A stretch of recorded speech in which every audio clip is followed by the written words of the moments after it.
ఏ రకంగా దిగజార్చాలో అనేటువంటి దానికి ఈ రాష్ట్ర ముఖ్యమంత్రి చంద్రబాబు నాయుడు గారు పూనుకోవడం అనేటువంటిది చాలా బాధాకరమైనటువంటి విషయం. నిన్ననే మీ అందరూ కూడా చూశారు, వైఎస్ఆర్ కాంగ్రెస్ పార్టీ గౌరవ అధ్యక్షులు జగన్మోహన్ రెడ్డి గారు పిలుపు మేరకు రాష్ట్ర వ్యాప్తంగా నిన్న పార్టీ శ్రేణులందరూ కూడా పెద్ద ఎత్తున కార్యక్రమాలు చేసి రాష్ట్ర వ్యాప్తంగా ఉన్నటువంటి అన్ని నియోజకవర్గ కేంద్రాల్లో కూడా వెంకటేశ్వర స్వామి దేవాలయాలకు వెళ్ళి పూజలు నిర్వహించి ఈ రాష్ట్ర ముఖ్యమంత్రి చేసినటువంటి తప్పుని,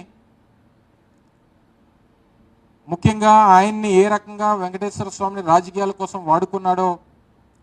మళ్ళీ అటువంటి తప్పు జరగకుండా ఆయనకు బుద్ధిని ప్రసాదించమని చెప్పి కోరినటువంటి సందర్భాలు కూడా మీ అందరూ కూడా నిన్న చూశారు. అయితే